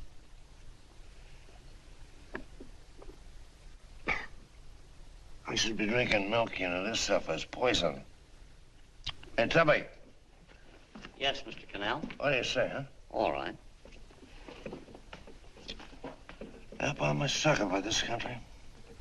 I'm a sucker for the Star-Spangled Banner, and I'm a sucker for this country. I like what we got here. I like it. A guy can say what he wants and do what he wants without having a bayonet shoved through his belly. And that's all right, isn't it? You betcha. Yeah. Well, we don't want anybody coming around changing that, do we? No, sir. No, sir. And when they do, I get mad. I get boiling mad. And right now, John, I'm sizzling. I get mad for a lot of other guys besides myself. I get mad for a guy named Washington. And a guy named Jefferson. And Lincoln. Lighthouses, John. Lighthouses in a foggy world. You know what I mean? Yeah, you bet. Listen, pal. This fifth column stuff is pretty rotten, isn't it? Yeah, it certainly is. And you'd feel like an awful sucker if you found yourself marching right in the middle of it, wouldn't you? You. Of course, you wouldn't know it because you're gentle. But that's what you're doing. You're mixed up with a skunk, my boy. A no-good, dangerous skunk. Say, you're not talking about Mr. Norton, are you? I'm not talking about his grandfather's pet poodle. You must be wrong, Mr. Cannell. Because he's been marvelous about the John Doe clubs. Yeah? Say, you're sold on this John Doe idea, aren't you? Sure. Sure. I don't blame you. So am I. It's a beautiful miracle. A miracle that can only happen right here in the good old USA. And I think it's terrific. What do you think of that? Me, hard-boiled Canal, and I think it's plenty terrific. All right. Now, supposing a certain unmentionable worm whose initials are DB was trying to use that to shove his way into the White House so he could put the screws on, so he could turn out the lights in those lighthouses. What would you say about that, huh? Nobody's going to do that, Mr. Canal. They can't use the John Doe clubs for politics. That's the main idea. Is that so? Then what's a big political boss like Hammett doing in town? And a labor leader like Bennett? And a lot of other big shots are up at DB's house right now. Wolves, John. Wolves. Waiting to cut up the John Does. Wait till you get a gander at the speech you're going to make tonight. You're all wet. Miss Mitchell writes those speeches. Nobody can make her write that kind of stuff. They can't, huh? Who do you think writes them? My Aunt Emma? I know she writes them. And gets a big bonus for doing them, too. A mink coat and a diamond bracelet. Don't write them. Why, that gold-grabbing dame would double-cross her own mother for a handful of Chinese yen. Shut up. If you weren't drunk, I'd... Hey, boss. Here's the speech, boss. Hey. Go on and read it, John, and then start sucking. Hey, wait a minute, Mr. Doe. Tubby? Yes, sir. Better bring me a glass of milk. I'm smoking too much. Yes, Charlie? Got everything all set? Fine. John Doe been taken care of? Good. How many people do you think will be there? 15,000? Oh, my, that's fine. Now, listen, Charlie. As soon as John Doe stops talking about me, I want you to start that demonstration. And make it a big one, you understand? Don't worry about that, DB. My boys are there. They'll take care of it. What? Yes, I'll be there 15 minutes after I get your call. Why, Mr. Doe. Where are they? In the dining room, sir.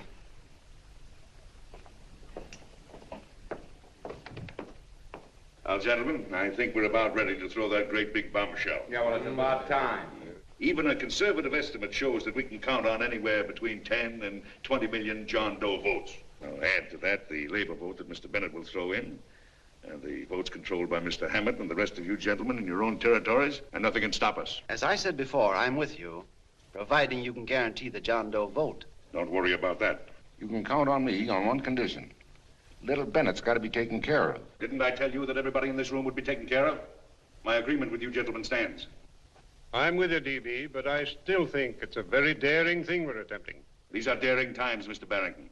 We're coming to a new order of things. There's too much talk been going on in this country. Too many concessions have been made. What the American people need is an iron hand. You're right. That's true. You're quite right, DB. Discipline. Right. And now, may I offer a little toast to Miss Ann Mitchell, the brilliant and beautiful lady who is responsible for all this. Miss Mitchell. Mr. Norton, I'd like to talk to you alone for a minute. Oh, Miss Mitchell has something to say to us. Let's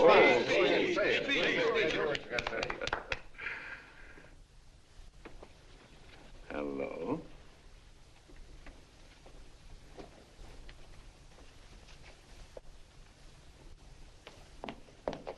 John, I'm so glad to see you. I was terribly worried. Did you write this?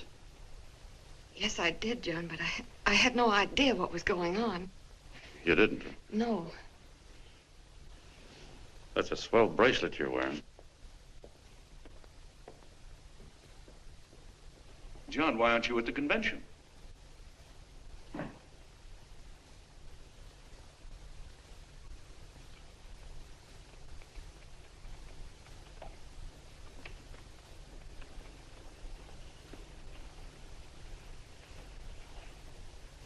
Is there anything wrong? No, nothing's wrong.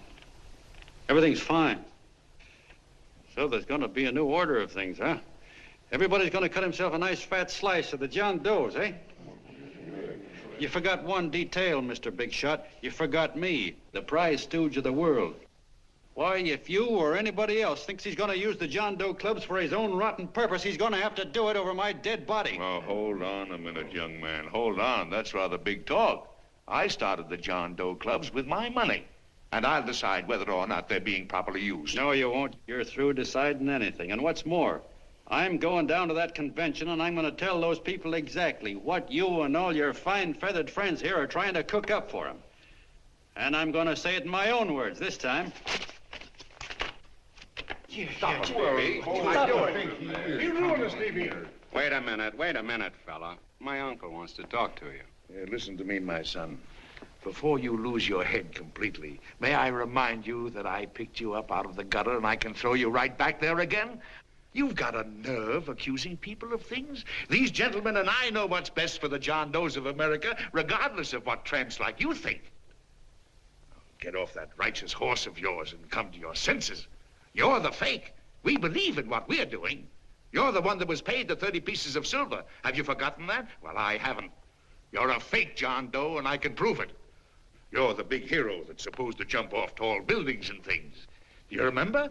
What do you suppose your precious John Does will say when they find out that you never had any intention of doing it, that you were being paid to say so? You're lucky they don't run you out of the country. With the newspapers and the radio stations that these gentlemen control, we can kill the John Doe movement deader than a doornail. We'll do it, too, the moment you step out of line. Now, if you still want to go to that convention and shoot your trap off, you go ahead and do it.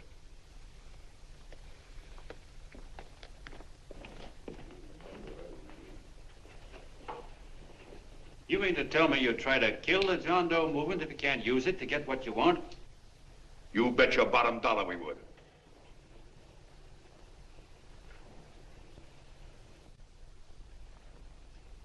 Well, that certainly is a new low. I guess I've seen everything now. You sit there back of your big cigars and think of deliberately killing an idea that's made millions of people a little bit happier. An idea that's brought thousands of them here from all over the country, by bus and by freight and jalopies and on foot, so they could pass on to each other their own simple little experiences. Why, look, I'm just a mug and I know it, but I'm beginning to understand a lot of things. Why, your type's as old as history. If you can't lay your dirty fingers on a decent idea and twist it and squeeze it and stuff it into your own pocket, you slap it down. Like dogs, if you can't eat something, you bury it. Why, this is the one worthwhile thing that's come along. People are finally finding out that the guy next door isn't a bad egg. That's simple, isn't it? And yet a thing like that's got a chance of spreading till it touches every last doggone human being in the world, and you talk about killing it. Why, when this fire dies down, what's going to be left? More misery, more hunger, and more hate. And what's to prevent that from starting all over again? Nobody knows the answer to that one, and certainly not you with those slimy, bollocksed-up theories you got. The John Doe idea may be the answer, though. It may be the one thing capable of saving this cockeyed world, yet you sit back there on your fat hulks and tell me you'll kill it if you can't use it. Well, you go ahead and try. You couldn't do it in a million years with all your radio stations and all your power, because it's bigger than whether I'm a fake. It's bigger than your ambitions, and it's bigger than all the bracelets and fur coats in the world. You bet it is, John. And that's exactly what I'm going down there to tell those people. Wait a minute, you ungrateful rat. My uncle's been too good. He's getting away. Give me the book. John! I've always told you, D.B., you're playing with dynamite. Which way? All right, now, girl, get away. Before he gets through tonight, he'll ruin us all. I'll stop him cold. Don't worry, I've been ready for this. John! Oh, John, please listen to me. Please, I can explain everything, John. I didn't know what they were going to do. Let me go with you, John. John, please. Go ahead, driver. Ballpark. Explain it to you, John. Please let me go with you. Please. John! Mr. Martin wants to see you. Listen to me, Mayor Lovett. You do as I say. I want them both arrested. You tell the police department to pick up Cannell. I've got the girl here. I've got the bullet. I don't care what you charge him with. If you're worried, let him go in the morning. We'll keep him in jail overnight. Hello, Bulletin. Put Pat Pryor on.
gentlemen.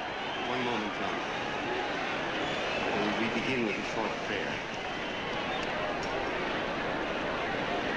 Quiet, please. Ladies and gentlemen, let us have a moment of silent prayer for the John Does all over the world, many of whom are homeless and hungry. Rise, please. Everybody rise.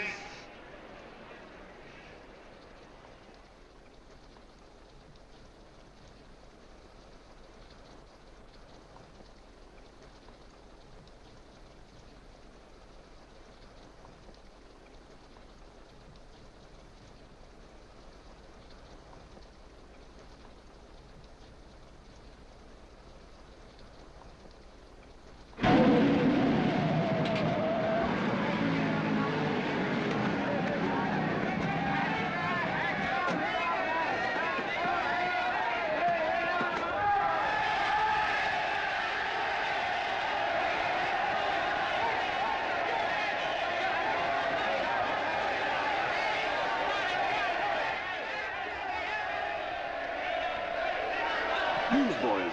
Hundreds of yelling newsboys are swarming into the park like locusts. They're yelling John Doe's a fake. Fake.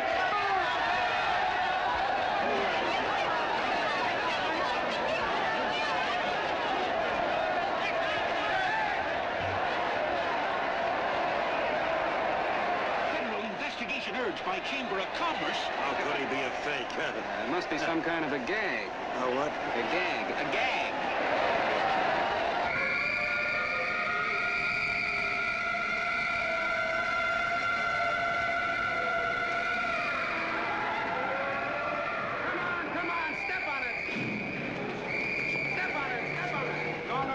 Now, so let's get going. Wait for the face. Hey, miss, will you autograph my balloon? Sure.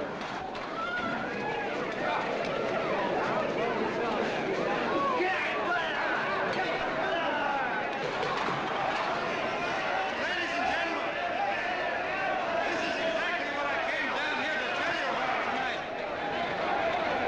Please, if you all just be quiet for a few minutes, I can explain this whole thing to you.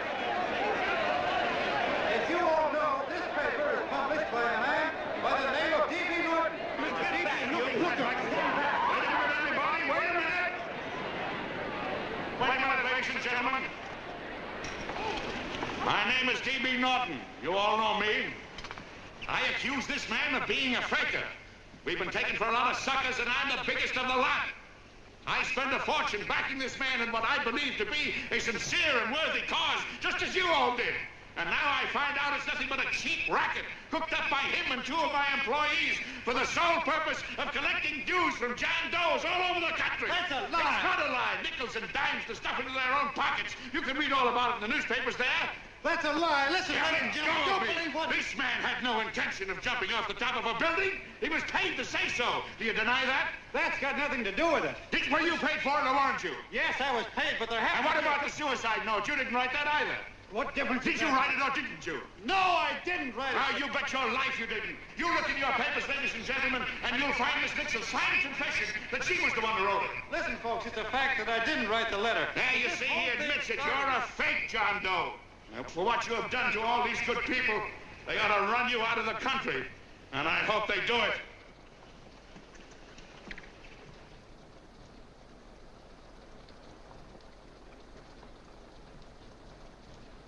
Speak up, John. We believe you. Please, listen, folks. Now that he's through shooting over his face, I've got a couple of things to tell you about. Come on, the rest of you get in here and riot. Break this crowd up. Come on. I'm sorry, folks, but we can't hear him anymore. Something's gone wrong with the loudspeakers. John Doe's a fake! Boo! They can't hear me. This thing's not working. Ladies and gentlemen.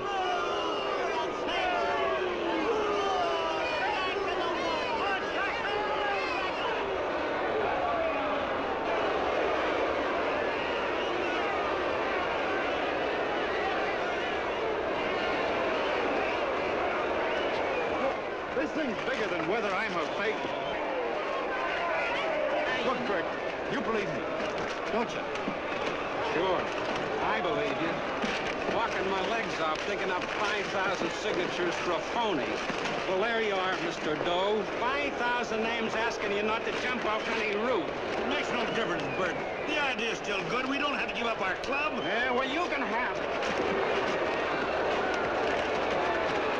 They're starting to throw things. Somebody's going to get hurt. I'm afraid it'll be John Doe. Listen to that mob. I'm gonna go to him. All right, lady.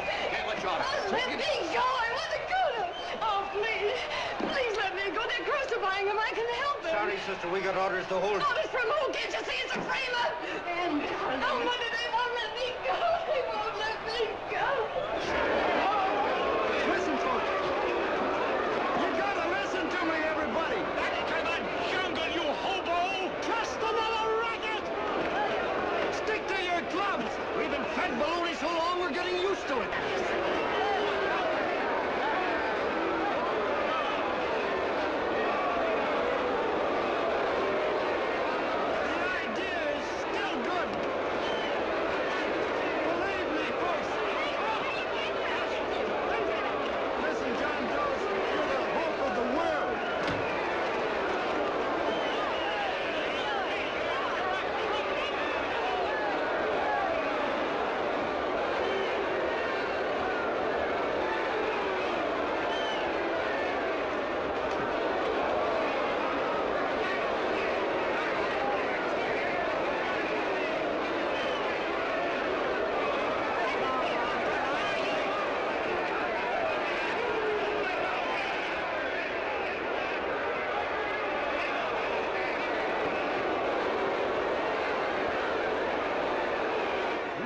Managed to get him out of the park. And if that boy isn't hurt, it'll be a miracle. Ladies and gentlemen, this certainly looks like the end of the John Doe movement. Well, boys, you can chalk up another one to the Pontius Pilates.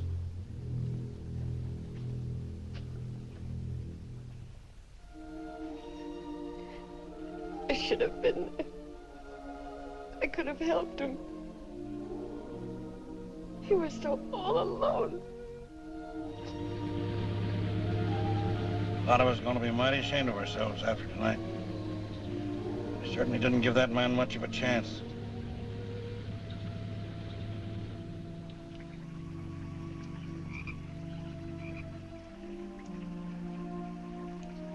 Have some more coffee, Long John? No thanks, Carl.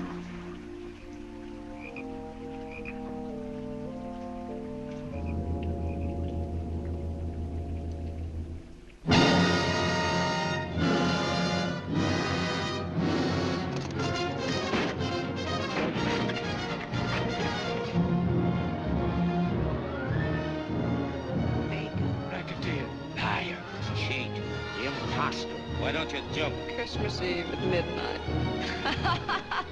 Bye, Mr. Doe. You're a wonderful man. And God bless you, my boy. Now get in there and catch. You're a fake John Doe, and I can prove it. You're the big hero who's supposed to jump off tall buildings and things. Do you remember? What do you suppose your precious John Does will say when they find out that you never had any intention of doing it, that you were being paid to say so? Christmas Eve at midnight.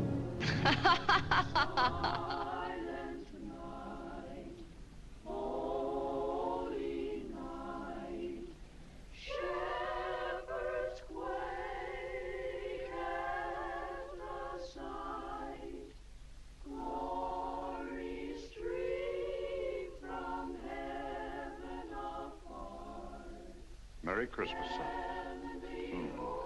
Merry Christmas.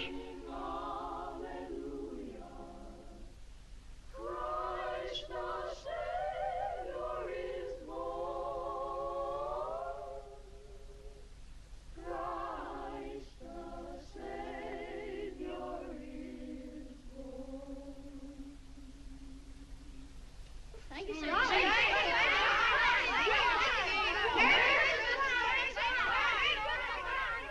Who? John Doe. Is that screwball still around? Ah, Dame's been calling all day. Sure, I know. Yeah, at midnight, huh?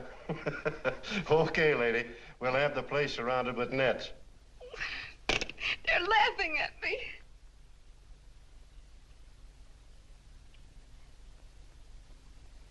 You're a sick girl, Anne. You better take it easy.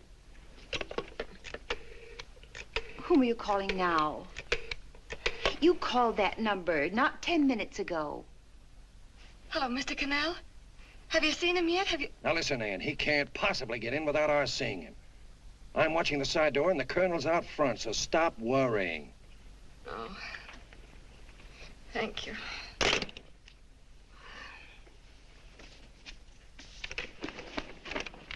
What, Ann? Anne, don't be foolish. If this isn't the craziest, the battiest, the looniest wild goose chase I ever heard of. Oh, shut up, Bert. Sourpuss is right. Yeah, well, if he is, I'm a banana split. That man is going to be on that roof. Don't ask me how I know. I just know, and you know it as well as I do. Sure. I'd like to believe in fairy tales, but a guy that's a fake isn't going to jump off any roof. I don't think he was any fake, not with that face. And anyway, what he stood for wasn't a fake. Okay, honey, okay.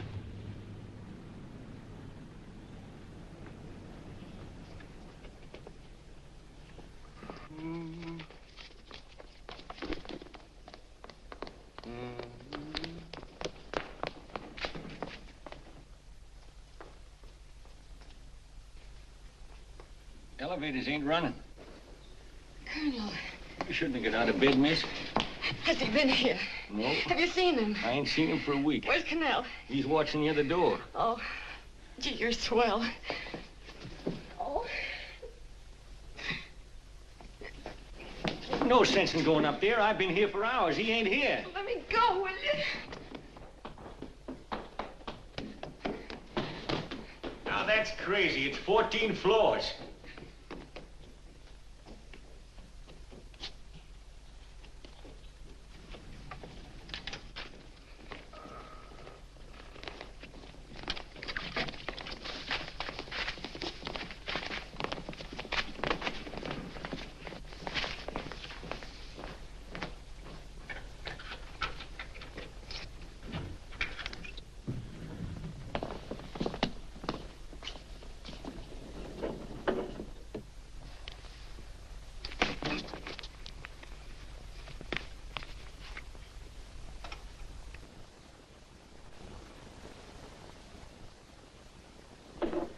As far as the elevator goes, we gotta walk up to the tower.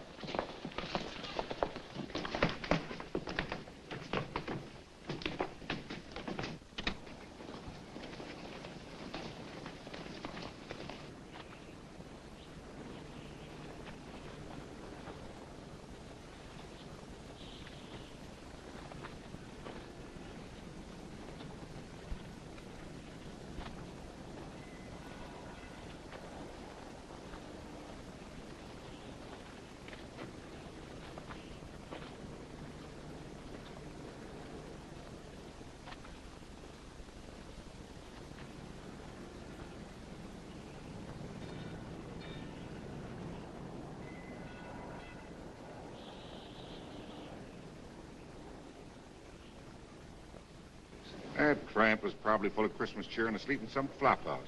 Let's go. I've got to decorate my tree.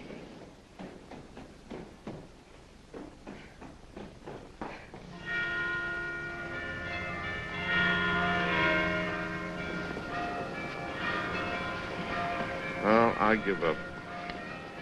I don't know what gave us the idea that we need attempt anything like this. I guess you're right. I'm afraid the joke's on us. Let's go. I hope nobody finds out we've been here.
wouldn't do that if I were you, John.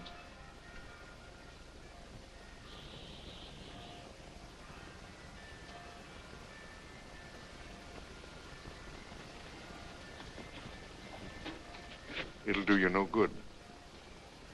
The mayor has policemen downstairs with instructions to remove all marks of identification you may have on your person. You'll be buried in Potter's Field, and you will have accomplished nothing.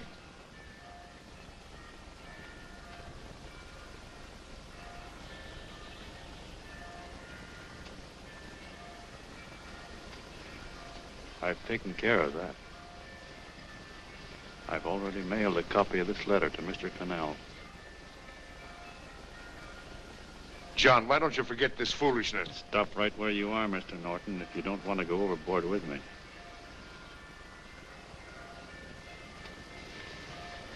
I'm glad you gentlemen are here. You killed the John Doe movement, all right. But you're going to see it born all over again.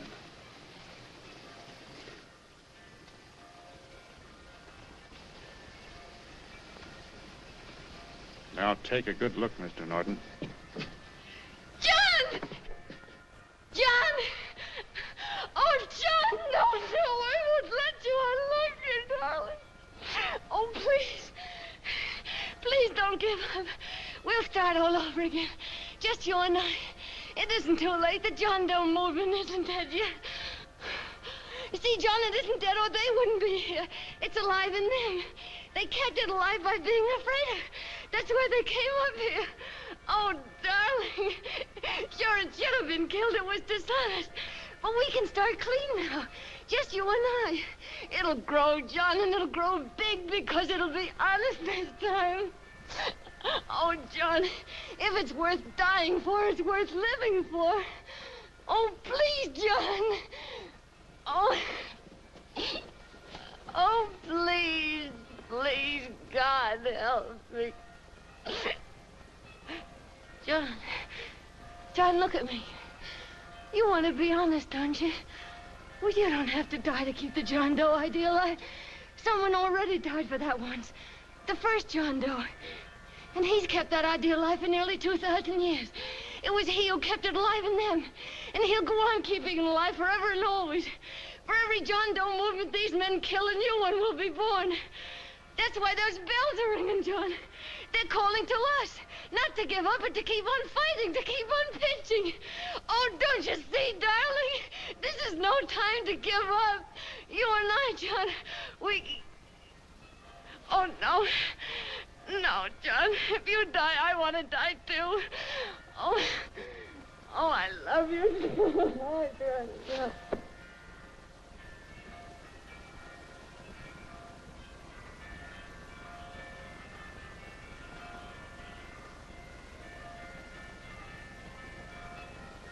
Mr. Doe, you don't have to. We're with you, Mr. Doe.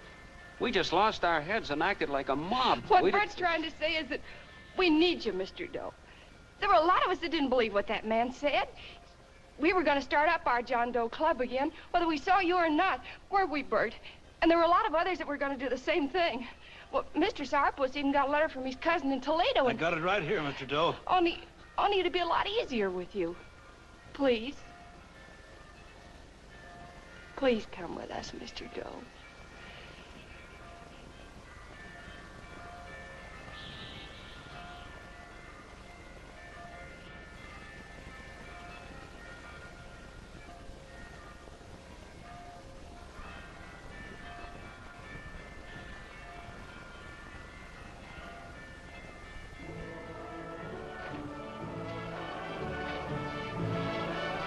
Long John. Mr. Doe. Here, we'll help you with it. She'll be all right. Mr. Doe, take her right down to the car. And right up. Look, we got a car right down to where it is. Lay on, Norton. The people. Try and lick that.